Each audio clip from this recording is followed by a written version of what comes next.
Many Brentford fans will remember Chick Brodie. He's a player, a goalkeeper, who's played for both sides tonight. Unfortunately, his career was curtailed when a dog broke onto the pitch and left him lying on the floor. Yes, that's one of the strangest things that's happened in football, but we wanted to ask Brentford fans, what's the weirdest thing they've ever seen happen on the football field? I can remember when I first started coming to Brentford, I was about 10. I think we were playing Millwall and a hand grenade was thrown on the pitch. And somebody got a bucket of sand and tipped it over the hand grenade and put the bucket over it. Not that that would have done anything if it had gone off, but just one of those things that someone threw at the time. What happened after that? I don't know whether they just picked it up and probably put it in a dustbin. The match carried on though, even though people were throwing hand grenades. Yeah, you didn't take the notes in those days, did you? Anything went. I'm trying to remember, it was low down, it was like the Nottinghamshire Senior League or something. And a player broke his ankle and there was no stretcher because of that level. And so we waited for about half an hour and then someone went and unhinged the door of the clubhouse and took it onto the pitch and they carried him off on an unhinged door. That's quite a weird thing to see. I haven't seen it since. Watching a rugby game and one of the lads, like a big forward, needed the toilet and he couldn't wake it, so he ran over, jumped over the side and did his business in a bin and then pulled his shorts up and went back on the pitch and played. So basically, I think we were playing a 11-a-side match with our friends and what happened, it was a penalty shootout, last penalty, and this guy called Bishop, he took to step it up and what happened, he blasted it way high, and then the keeper celebrated. He thought, okay, won the penalty shot. It bounced back down, and it bounced back into the net. Yes, one time I was playing and a man come on the pitch, but almost naked, only with a boxer. So it was funny, but maybe after the game it was not funny for him. We went to an away game and we had a flag and we weren't allowed to take it in the ground. And after a bit of an argument, I went into the ground and suddenly this flag came flying over the top of the entrance and everything, and my brother had thrown it in for me, and because we collapsed laughing, and then the steward came and confiscated it. I caught it because I'm not renowned for catching things, but we managed to get it in the ground, then it was confiscated. It was absolutely ridiculous. So we've had lots of interesting stories from people. Thankfully, I think tonight there will be no dogs on the pitch or around.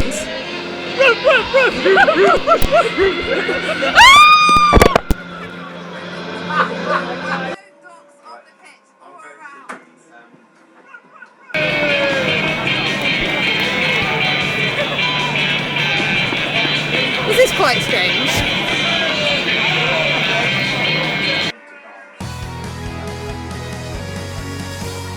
Good opportunity wasted there. Throw for Doherty on this right-hand side, just in front of the paddock. Throws it down the line. It's evaded Jack O'Connell, and here's Joe Mason charging into the box. Oh, free on the left-hand side is Byrne. Byrne with a shot. Good save by Button. Up until the edge of the box with Brentford. Here's Canos, where's the ball inside. Nice little flick-on header by Jurichin. Here's Swift breaking forward now. Here's Judge. Judge has got Doherty to take on. Goes for goal himself. Oh, hits a post. So unfortunate there, the outside of the post, and goes behind for a goal kick. He's gone back to Swift instead. Swift shows good skills, but untouched to a minute. It's gifted back to him by Mason. Swift goes for goal this time. Good shot, good save of Kime. He's behind for another Brentford corner. Swift to McEachran. McEachran had a chance to play it back to Swift. Swift now back to McEachran, edge of the box. Good play here from Brentford. Lovely football. Needs a shot. Canos! It's been saved by the keeper. Right on the edge of the... Doesn't matter what you think of Leeds. Most people seem to dislike Leeds, but you always want them to equalise against Fulham. Now hopefully go on and get the winner. One thing Brentford fans will want to do this season is finish ahead of Queen's Park Rangers and Fulham and win the two remaining derby games. Here's McEachran out to his left-hand side to Swift. Swift can take on Doherty. Drifts across field looking for options. Here's Judge though. Judge going direct into the box. Was he taken down? The ref thought about it. And Swift's there again. It's made its way into the back of the net. And John Swift scores. A little bit fortuitous, but Brentford fans won't care about that. They've made... Thrown back to Button. He plays it out to McEachran. Oh, he's played the ball. Well, it's past Swift and it's onto the galloping Bidwell, who plays the ball into the box. Will it find Judge? Judge on the far post, struggling to get it under control. He can play it to Canos, can he? Back in the box. Chance for Canos to make it two, and he does. What a Fantastic goal from Brentford, and Sergi Canos drills it into the back of the net. What a goal. Brentford 2-0 ahead. Confident here from Brentford. Here's Bidwell. Bidwell inside to Jurichin. Jurichin to Judge. Judge out to this right-hand side to Canos. Canos up towards the edge of the box. Lovely little tricks here from Canos. Goes down to the right-hand side, down to the byline, crosses it back. Brilliant. Here's a chance for the third, and there it is from John Swift. Fantastic work by Canos. He cut it back. Jurichin couldn't quite get the touch. But a little bit of space for Sigurdsson. Lafondra goes to goal. Good save by David Button. I think Swift has just shaded it over Canos, who was excellent second half, but Swift first half performance. Here's Vive. Vive coming through. Bidwell's on his left. Vive still with it. Plays out a chance for Bidwell. And it's gone wide. That was the fourth goal there. I thought made it a little bit too long for Bidwell. And comes Saunders' corner to the far post. Headed back across. Great save off the line. Jack O'Connell nearly getting on the score sheet there as well. Brentford have.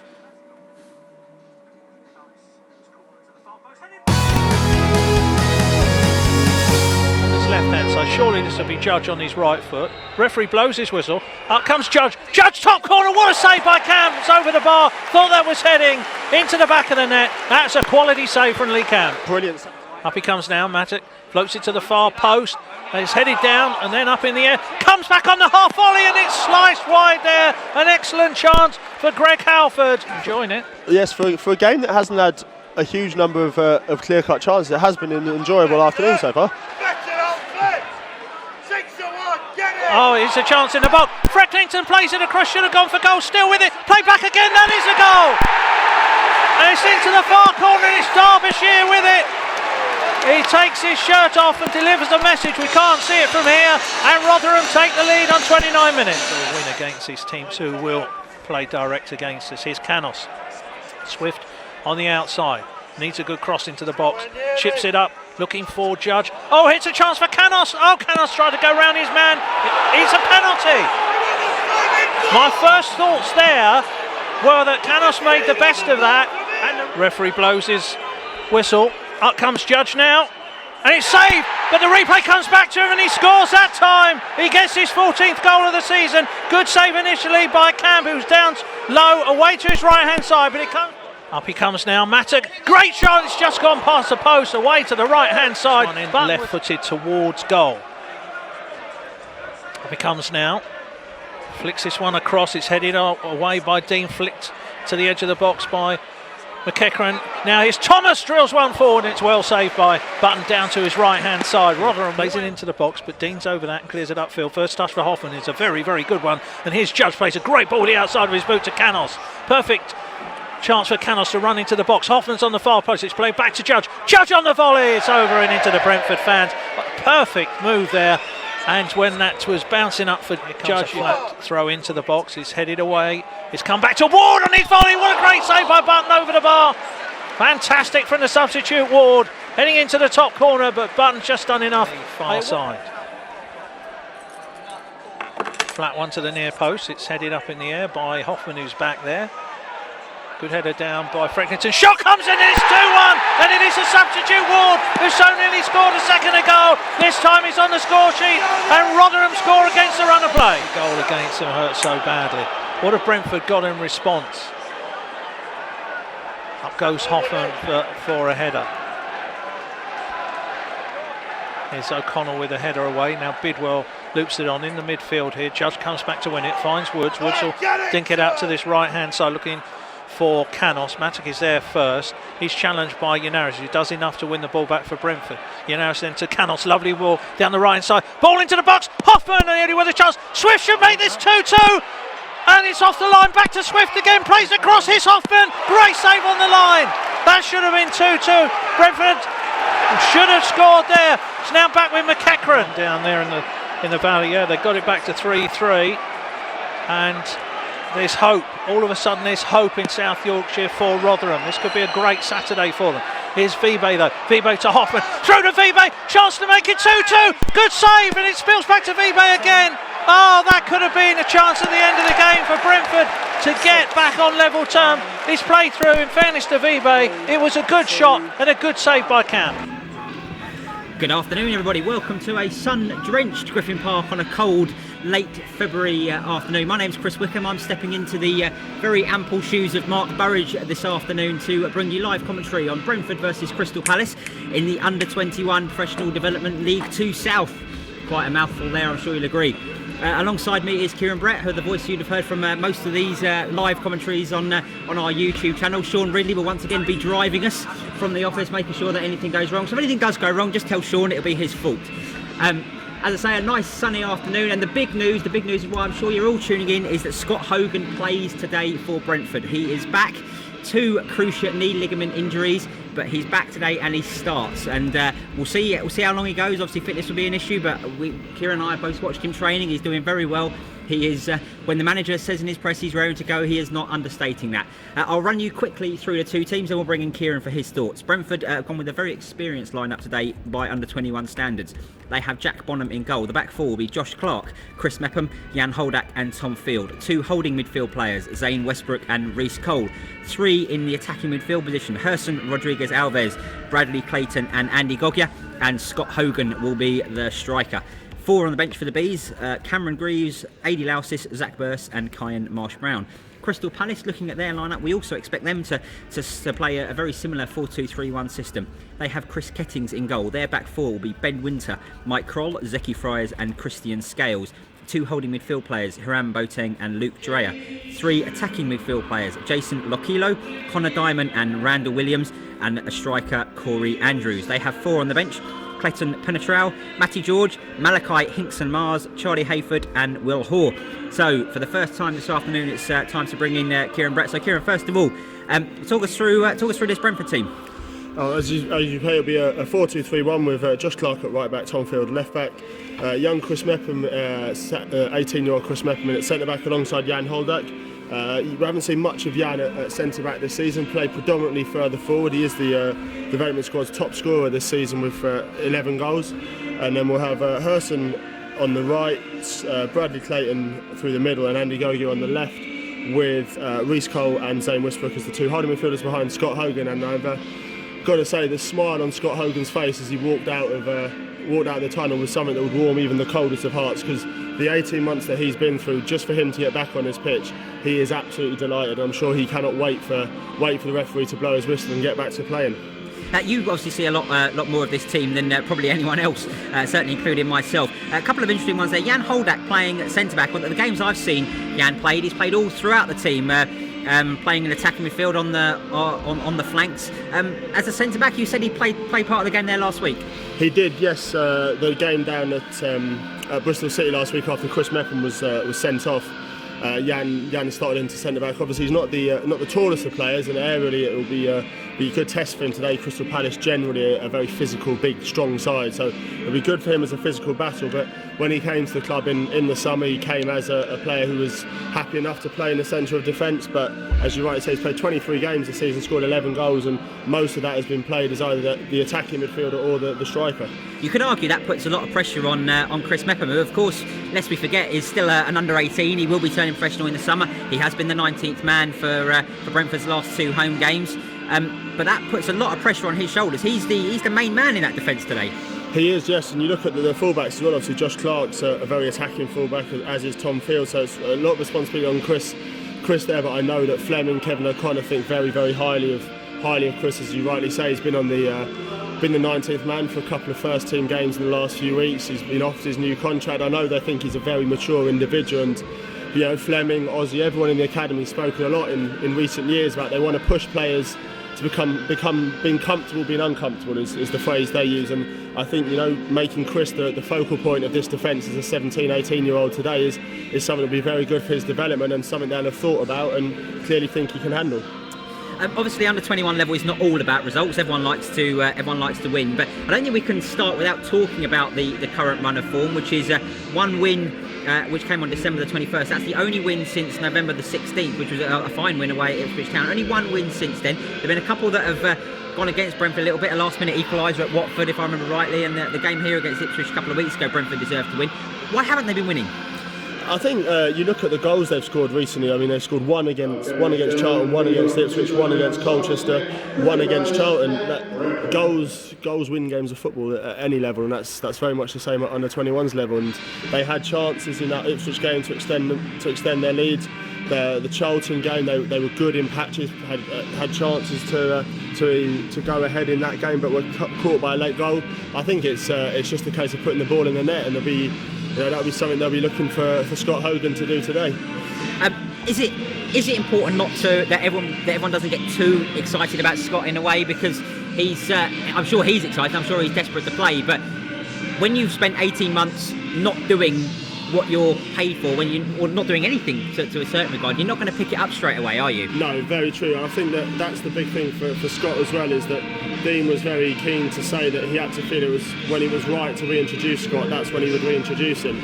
And Scott will obviously want to be playing 90 minutes today, 90 minutes tomorrow because of how he's been out, but it'll be important for them to get him back in generally, and it'll also be important for Scott to know what his body is capable of. Because, as you say, he's been out for a long time. You know, he needs to ease his body back into the game. There'll be things that maybe he did naturally when he was match fit that he won't be doing right now. So it's important for him to feel his way back into football. One very interesting spectator is the only one currently sitting in the director's box opposite, and that is Neil Gregg, the club's head of medical, who's probably become Scott's best friend over the past 18 months or so. And this is a big moment for everyone in the club, really, because a lot of people put a lot of faith in Scott when we signed him 18 months ago. No one will be expecting that to happen instantaneously, but the medical department would have worked hard on him, the coaching staff would have worked with him. It's a big day for everyone. Yes, definitely. And I think you mentioned about people have invested something, not forgetting that Scott's been offered a 1-year extension while he's injured, so that the club clearly has stood by him. He's got another over 2 years left in his contract now, and so the amount of time that Neil Gregg and the physical and medical staff have given to him shows how highly they rate him. Obviously it was absolutely gutting for Scott that he got so close to being fit last year and did the injury again. As I was watching training when it happened, it was one of the most innocuous things you'll see, but obviously the injury occurred, and the big thing for him now is just to get minutes under his belt and get that confidence back in himself that he is able to compete at this level. You saw the game between these two teams in South London. Brentford won by 3-2. Obviously, the nature of under 21 football is there's probably hardly anyone involved on that day who's here this afternoon. But what will Palace offer us? Palace are always a physical side. You look through their team now; they're a big, strong side. They look to get the ball forward with a lot of pace. Their under 18s are no different. Under 21s, they like to get the ball forward, like to attack with width in Connor Diamond, who we think will play just behind the striker. They have a good player as well, a good physical player. The game down at Tooting and Mitcham, Palace controlled for the first hour. Then we're 2-0 up. Montel Moore grabbed one back with 20 minutes to go, and then really it was a bit of a smash and grab from Brentford. Sam Saunders scored twice in injury time, won a brilliant free kick, and then Crystal Palace just failed to clear their lines, and Sam nipped in to score his goal. So we're just about ready to go. The referee is Joe Mannix. Peter Gillam has just livened the 100 or so people up. This is a game between the teams 7th and 8th in the Under-21 Professional League 2 South. Neither team really has much to play for in terms of the end of season competition, but for individuals out there is plenty to play for. Crystal Palace are all in white. Brentford, red and white striped shirts, black shorts and black socks, and Palace get us off and underway. The ball is immediately played long. That was by Hiram Boateng. Challenge in the centre of defence. Josh Clark loses out, and they're untidy challenge there from Clark, but now Brentford get moving down the right hand side. This is Rodriguez Alves. Stepping into the centre of the field, there's Bradley Clayton. Clayton will look to feed it to the left. Gogia will just about be beaten to it by the Crystal Palace right back Ben Winter, and Brentford will have to start again. Jack Bonham taking his place between the sticks. He plays it out to the right hand side. Jack Bonham's played in quite a few of these games this year, hasn't he, Kieran? He has, yeah, and he's impressed at stages, obviously, with the form and fitness of David Button. He's not had a look in the first team level, but he's done well when he's been called upon at this level. That was Bradley Clayton with the ball across the box. Brentford start again in the shape of Zane Westbrook. Westbrook and Reece Cole played a lot together in younger levels. Those two and James Ferry often finding places in Brentford's midfield. There's Clark on the overlap. He can put the ball into the near post. And Scott Hogan has a chance at the near post. A fine save. Brentford recycle it. Here's Andy Gogia with a chance. He can feed it back in. Cleared away. That would almost have been a dream start for Scott Hogan. A fine save from Chris Kettings. Crystal Palace now can look to get us forward. Mepham deals with that. it could scarcely have been a better start there, Kieran. No, 60 seconds in, it was a lovely bit of play by Josh Clark. Completely left Randall Williams for pace, and a brilliant ball in. One really difficult one for the defenders to deal with. Scott just got across his man. Good movement from Scott, and didn't quite get it past the goalkeeper. Mepham with the ball into the left channel. Here's now Tom Field. Field can feed Clayton. Clayton dithering a little bit, loses out. But there's Gogia on the left edge of the penalty area. He will cross. Clayton's arriving, but the ball is cleared, and it's out of play. It's going to be a Brentford throw in on this near side, signalled by Mr. Maddox. Brentford starting well. We've only played 2 minutes. Brentford have had pretty much all of the ball, pretty much all of the territory, and they have a throw in just in front of us. I say just in front of us, can't see a thing, underneath the gantry. It'll be taken by Tom Field, I think. He will throw it in. Clayton is come short for it, and now still waiting for the throw in to be taken. The ball's now filling field to Hogan, who gets his second touch. Almost a brilliant first touch from Hogan. Chance inside the first 90 seconds was saved. Holdak stepping out from defence. He's got Herson Rodriguez outside him, and there here's Josh Clark, who will look to get his legs moving again. Look to take on his man. Fed back to Holdak, who's happy stepping out of defence. Crossfield pass. That's Field. Now it's tied up again by Westbrook.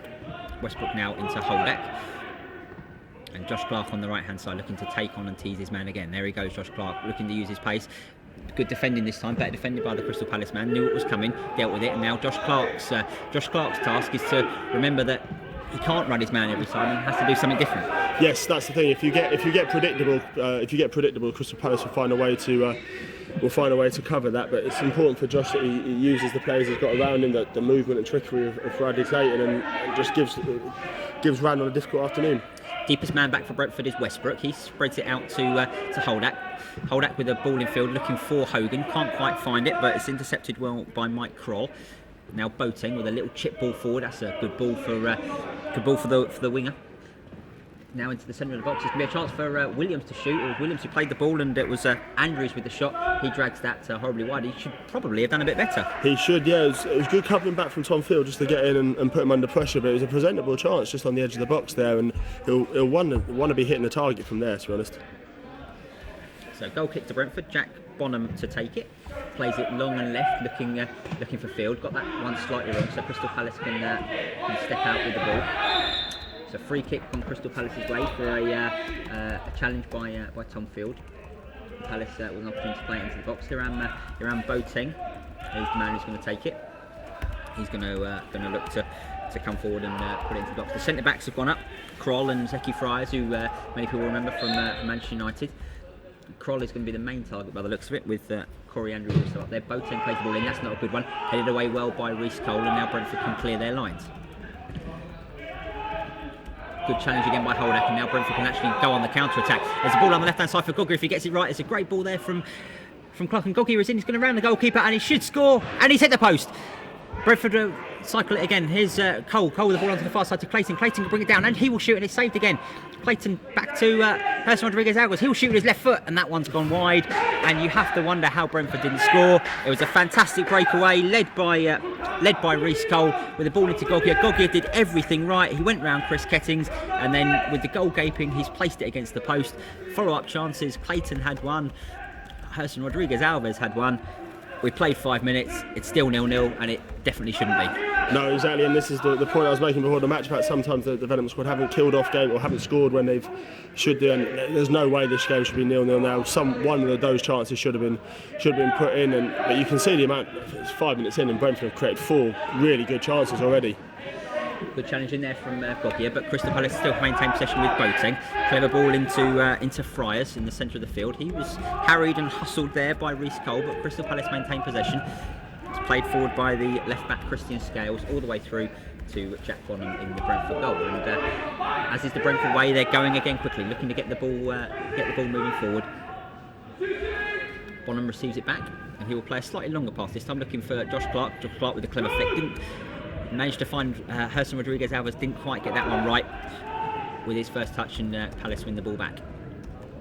Just into their own territory now, Crystal Palace, as they look to move it forward. A nice piece of defending, and in fact, good play all round there really by the striker Corey Andrews. Received the ball with his back to goal, got the ball out again, but as it's played forward by Christian Scales, it's lost. Clark tries to get Brentford going forward, but he loses out to another good piece of defending by Scales. It's going to be a throw in. It's going to go Brentford's way. The referee, Mr. Mannix, decided that the ball had come out last off Christian Scales, and it'd be a Brentford throw-in. No shortage of entertainment for a relatively sparse afternoon crowd, but they're here on a relatively warm afternoon. Lots of hustle bustle in the midfield. The foul is committed by Bradley Clayton with a high foot, and Crystal Palace will get us going quickly with Boateng. His pass is poor. Josh Clark will pick it up, and Clark will find Rodriguez, and it's a clever dummy. And now here Bradley Clayton is going through. It's fed to Reece Cole. Reece Cole will find Scott Hogan inside the penalty area. Hogan will score.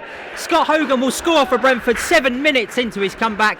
It was laid on a plate for him by Bradley Clayton and Reece Cole, but we're 7 minutes in, and Scott Hogan scores, and you can almost see the smile on his face from here. What is a lovely move from Brentford, and very good play there by Reece Cole, not to take the selfish option, but he saw that Scott Hogan was in space, just laid it across him. Nice first touch from Scott and a lovely calm finish.